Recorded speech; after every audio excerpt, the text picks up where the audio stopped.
ఒక ఇండివిజువల్కైనా, కుటుంబానికైనా, రాష్ట్రానికైనా, ఆ మాటకు వస్తే దేశానికైనా మేజర్ ఛాలెంజ్ ఏంటో తెలుసా? మన జనరేషన్స్ మన కళ్ళ ముందే ఫంబుల్ అయ్యే పరిస్థితి రావటం, డిఫంక్ట్ అవటం అంటారే, అట్లాంటి సిచ్యువేషన్ లోకి పడిపోతుండటం ఛాలెంజింగ్ గా అనిపిస్తుంది, అంతకు మించి బాధగా అనిపిస్తుంది, ఎమోషనల్ గా చాలా బర్డెన్ ఫీల్ అయ్యే సిచ్యువేషన్ కదా. ఇవాళ రేపట్లో జెన్జీ చుట్టూ జరుగుతున్న పరిణామాలు, ప్రచారాలు, ఇంకొన్ని వాస్తవాలు చూస్తుంటే ఈ జనరేషన్ కి, మన పిల్లలకో మన చుట్టూ ఉన్న వాళ్ళకో కాదు, అసలు ప్రపంచవ్యాప్తంగా జెన్జీకి ఇన్ని మేజర్ ఛాలెంజెస్ ఉన్నాయా అని నాకు అనిపించింది. మరీ ముఖ్యంగా మొన్న ఒక బుడ్డ హీరో స్టేజ్ మీద బీభత్స భయానకమైన పాట పాడి ఆ తర్వాత తెలుసుకోవాల్సింది పోయి తెలివి తెచ్చుకోవాల్సింది పోయి నీకు 24 hours టైం ఇస్తున్నా హీరోయిజం చూపించి బోల్తా కొట్టడం చూస్తే వారిని ఈ జనరేషన్ పిల్లలేందిరా స్వామి ఇట్ట తయారయ్యారు అనిపించింది నాకు. మనలో కూడా చాలా మందికి చాలా సందర్భాల్లో ఇలాంటి ఫీలింగ్ వచ్చి ఉంటుంది, మన పిల్లలను మన పక్కన వాళ్ళలో చూసి. కాకపోతే పైకి చెప్పుకోవడానికి వెరపు అనేది ఒకటి ఉంటుంది కదా, ఆ వెరపుని దాటి వాస్తవాలు తెలుసుకుందామా? ప్రాబ్లం ఏంటో అర్థమైతేనే రిపేర్ చేయగలుగుతాం కదా. మరి ఆ రిపేర్ కి ప్రిపేర్ అవుదామా?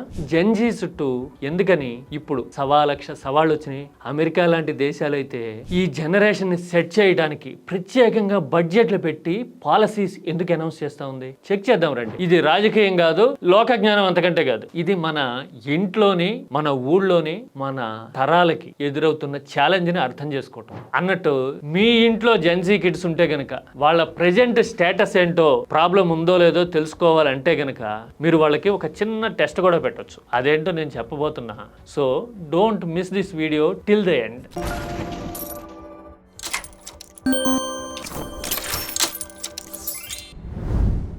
ఏ జనరేషన్లో అయినా సక్సెస్, ఫెయిల్యూర్ అనేవి సహజంగా ఉంటూనే ఉంటాయి. On an average across the generations study చేస్తేట ఎక్స్ట్రాడినరీగా ప్రతి జనరేషన్లోనూ సక్సెస్ అయ్యేవాళ్ళు 4% ఉంటారట. ఇంకొక 5-6% నెక్స్ట్ లేయర్ సక్సెస్లో ఉంటారు, వాళ్ళకి సపోర్టివ్ అనుకోవచ్చు. 100లో 9-10% ఎక్స్ట్రాడినరీ సక్సెస్ రేట్ ఉన్న వాళ్ళు ఎప్పుడూ ఉంటూనే ఉంటారు. ఇంతకు ముందు జనరేషన్స్లో మిలేనియల్స్ వరకు ఒక 30-35% యావరేజ్ సక్సెస్ ఉన్న జనం ఉండేవాళ్ళట. అంటే 10% సూపర్ సక్సెస్, 30% యావరేజ్ సక్సెస్ అనుకోండి. 100లో 40% బెటర్మెంట్ ఉన్నట్టు కదా, బ్రహ్మాండం, పాస్ మార్కుల కంటే ఎక్కువ వచ్చినట్టు ఆ జనరేషన్కి. కానీ ఇప్పుడు నడుస్తున్న జెన్జీ ట్రెండ్ ఉండి చూసారా?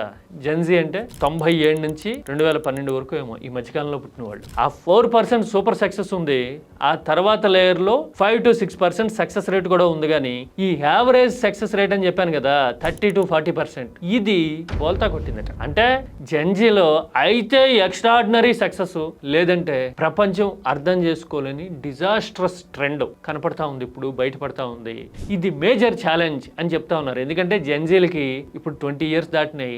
మోస్ట్ ప్రొడక్టివ్ బ్రాకెట్ అని చెప్తారు కదా, ఏజ్ బ్రాకెట్ 20-40 మధ్యలో వీళ్ళే ఉన్నారు ఎక్కువ మంది. ఛాలెంజెస్ కూడా వీళ్ళకే ఉన్నాయి. అందుకే ఇప్పుడు ఆలోచన గల దేశాలు, కమ్యూనిటీస్ ఈ జెన్జీని రీట్రాక్ చేయడం మీద దృష్టి పెట్టినాయి. అమెరికాలో జెన్జీల మెంటల్ స్ట్రెస్ తగ్గించి స్ట్రెంగ్థన్ చేసేందుకు, ప్రోగ్రెసివ్ పాత్రలోకి తీసుకొచ్చేందుకు సపరేట్ గా బడ్జెట్ అలొకేషన్స్ ఉన్నాయి, తెలుసా మీకు? మలేషియా, ఆస్ట్రేలియా లాంటి దేశాల్లో అయితే సోషల్ మీడియా మీద రిస్ట్రిక్షన్స్ పెట్టి జెన్జీ సైకలాజికల్ వెల్ బీయింగ్ కోసం చర్యలు తీసుకోవడమే కాదు, వాళ్ళకి స్పెషల్ ఇన్సెంటివ్స్ ఇచ్చి సక్సెస్ రేట్ ని పెంచేందుకు ప్రయత్నం చేస్తా ఉన్నారు. మనం ఏం చేస్తున్నాము? పిల్లలకి స్మార్ట్ ఫోన్ ఇచ్చేసాము, ప్రభుత్వాలేమో పాలసీ మేకింగ్ లాంటివి ఏం లేకుండా చేతులు ఎత్తేసినాయి. ఏఐ కూడా మేమే క్రియేట్ చేసామని ప్రచారం చేసుకుంటారు, కానీ ఏమీ చేయరు. ఏఐయే కాదు. ఇలాంటి సిచ్యువేషన్ వచ్చేసరికి ఇండియా లాంటి దేశాల్లో కమ్యూనిటీస్ లో ఎయిమ్లెస్ గా అయ్యే సిచ్యువేషన్స్ ఎక్కువ వచ్చినాయి. ఎందుకో తెలుసా? By birth are living conditions ఈ జనరేషన్ కి చాలా ఇన్హెరిడెంట్ ఛాలెంజెస్ వచ్చినాయి. ఎందుకని? డిజిటల్ జనరేషన్ కదా, అంతకు ముందులాగా అనలాగ్ జనరేషన్ కాదు, అన్ని చేతులతో తడిమి చూసి తెలుసుకొని పెరిగిన జనరేషన్ కాదు కదా. అంతా ఆన్లైన్, గూగుల్ ఆ మహత్యం ఎంత అడ్వాంటేజ్ ఇస్తుందో అంతే డిసడ్వాంటేజ్ కూడా తెచ్చిపెడుతుంది కదా. అందుకోసమే జెన్జీలకి కొన్ని పెక్యులియర్ సిచ్యువేషన్స్, ఛాలెంజెస్ వచ్చినాయి. అవేంటో తెలుసా? కొన్ని నేను లిస్ట్ అవుట్ చేస్తా, ఇంకా మిస్ అయితే మీరు యాడ్ చేయండి. జెన్జీలకి హిస్టరీ తెలియదు, బ్యాక్గ్రౌండ్ అర్థం కాదు. ఎందుకంటే గూగుల్ జమానాలో పెరుగుంటారు కదా, ప్రతి గూగుల్ చేసి ఉంటారు, మార్కుల కోసం చదివి ఉంటారు. అందుకని 20 ఏళ్లకు ముందు ఏం జరిగిందో అర్థం కాని సిచ్యువేషన్ ఉంటుంది. సిగ్నల్ కట్ అయిందంటే వాడికి ప్రపంచంతో కనెక్షన్ కట్ అయినట్టే. అందుకని లోక జ్ఞానం అనేది చాలా తక్కువగా ఉంటుంది. ఇది మేజర్ ఛాలెంజ్. మీరు కావాలంటే చెక్ చేయండి, ఇది నిజమో కాదో తెలుస్తుంది మీకు. ఆ తర్వాత స్ట్రెస్, యాంగ్జైటీ, ఈ రెండు కమల పిల్లలు కదా, ఈ లెవెల్స్ ఎక్కువగా ఉన్న జనాభా ఎవరిప్పుడు అంటే ఈ జెన్జీనే. ఎందుకని? తెల్లారు లేస్తే ఆన్లైన్లో బతుకుతారు, టెక్నాలజీలో కొట్టుకుపోతూ ఉంటారు. అంత షార్ట్ స్పాన్ ఆఫ్ టైం కదా టెక్నాలజీలో. 1 minute షార్ట్ ఉన్నట్టు, షార్ట్ టెంపర్ వచ్చినట్టు, షార్ట్ స్కిల్తోనే అమాంతం పాపులర్ అయిపోయినట్టు షార్ట్ స్పాన్ ఆఫ్ టైంలో అన్నీ షార్ట్గానే ఉంటాయి, స్మార్ట్గా కనిపించినట్టు ఉంటాయి. కానీ అవి మనకి యాంగ్జైటీని, స్ట్రెస్ని తెచ్చిపెడతాయి. అంతే కదా. ఆ స్ట్రెస్ అనేది డిజాస్ట్రస్ రిజల్ట్కి, డిస్ట్రెస్ఫుల్ లైఫ్కి దారితీస్తూ ఉంది. ఇప్పుడు మీరు కావాలంటే చూడండి, చాలా మంది ముభావంగా ఉండటమో, కాన్సన్ట్రేషన్ లేక దెబ్బతినడమో, లేదంటే ఏ విషయంలోనూ పట్టుదలగా నిలబడి సాధించే తత్వంతోనూ ఉండకపోవడం అనేది ఎక్కువ కనపడతా ఉంది కదా. ఎందుకంటే because of this life style and technology. అందుకని డీటాక్స్ అలవాటు చేయడము, ప్రపంచంతో బతికేలాగా చేయడం అనేది ఇప్పుడు నీడ్ ఆఫ్ ద అవర్. ఇక ఆ తర్వాత ముఖ్యమైనది వాల్యూ ఫర్ మనీ. తెలీదు. నాకు తెలిసిన ఒక ఆయన మొన్న ఎప్పుడో చెప్తున్నాడు, పాకెట్ మనీగా రోజుకి మినిమం 500 కావాలి కాలేజీకి పోవడానికని. నాకు ఆశ్చర్యం వేసింది. ఆ 500కి ఇంకో 500 వేస్తే ఒక మిడిల్ క్లాస్ ఫ్యామిలీ 10 రోజులు బతుకుతుంది కదా సరుకులు తెచ్చుకుని. అవునా కదా? అంటే నో వాల్యూ ఫర్ మనీ. డబ్బు సంపాదించడం ఎంత కష్టమో తెలీదు. ఒకవేళ సూపర్ సక్సెస్, ఏది నేను 10% సక్సెస్ రేట్ చెప్పా కదా, ఆ 10% సక్సెస్ రేట్లో సూపర్ సక్సెస్ అయిపోయి 6 అంకెల జీతాన్ని సాధించినా కూడా ఈ జెన్జీలు ఫైనాన్షియల్ క్రైసిస్ లోనే ఉంటున్నారు అనేది వరల్డ్ వైడ్ సర్వే. ఎందుకంటే వాల్యూ ఫర్ మనీ అనేది తెలియదు. అంటే ఎంత వచ్చినా కానీ ఖర్చు పెట్టడము, ఆ మనీ మీద హోల్డ్ తెచ్చుకోవటం అనేది ముందు నుంచి అలవాట్లేదు. అందుకని ఇక ముందు కూడా రాదు అన్నట్టుగా తయారయ్యారు. లైఫ్ డిజాస్ట్రస్ గా మారడానికి, స్ట్రెస్ఫుల్ అయిపోవడానికి ఇది మరో ముఖ్య కారణం. ఇక 5వది అత్యంత ముఖ్యమైనది, no human relations, no connect. ఎవరితోనూ కనెక్ట్ అవ్వడం కానీ, ఎమోషనల్ బాండింగ్ కానీ, గ్రాటిట్యూడ్ కానీ ఈ జనరేషన్కి, జెన్జీల్లో ఉండట్లేదు అనేది మేజర్ ఛాలెంజ్. వర్క్ ప్లేస్లో చెప్తూ ఉంటారు వాళ్ళు జెన్జీలు అలాగే ఉంటారు అని. చాలా రీల్స్ చూస్తూ ఉంటాం, కార్పొరేట్ లాంగ్వేజ్లో మాట్లాడుకుంటూ ఉంటాం, బల్లింగ్ చేయటం చూస్తుంటాం కదా. కారణం ఏంటి అంటే ప్రాపర్ రిలేషన్స్ లేకపోవటం. తర్వాత ప్రొఫెషనల్ లైఫ్లో అయినా, పర్సనల్ లైఫ్లో అయినా రిలేషన్స్ ఫెయిల్ అవుతూ ఉంటాయి కదా. ఈ జనరేషన్లో షార్ట్ టర్మ్ బ్రేకప్స్ అనేవి వచ్చేసినాయి కదా, బెంచింగ్ అనే ట్రెండ్ వచ్చేసింది కదా. అంటే ఒక రిలేషన్ నడుస్తుండగానే ఇంకొక లైన్లో పెట్టారని. ఇలాంటివన్నీ ఎందుకు వచ్చినాయి? No value for human relations. నీకు ఇంట్లో మొదలై ఫ్రెండ్షిప్ దగ్గర నుంచి వర్క్ ప్లేస్ వరకు మొత్తం అన్ని చోట్ల ఇదే ట్రెండ్, ఇదే మూడ్ కంటిన్యూ అయ్యేసరికి మానవ సంబంధాలు ఎలా ఉంటాయి, ఎమోషన్ అంటే ఏంటి తెలియని పరిస్థితిలో ఈ జనరేషన్ ఉండేసరికి డిజాస్ట్రస్గా తయారవుతుంది జీవితం. నేను చెప్పా కదా మొదట్లో ఒక బుడ్డ హీరో గురించి.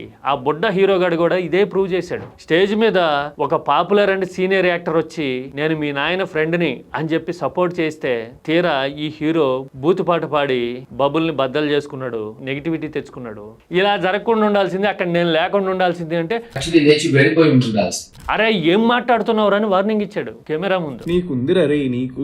అంటే నీకు రిలేషన్ వాల్యూ తెలియదు, అవి ఏజ్కి రెస్పెక్ట్ ఇవ్వడం తెలియదు, నువ్వు ఇంకా హీరో ఏమవుతావు? I'm not cursing him, just I'm indicating the latest trend with one candid example, post example probably కదా.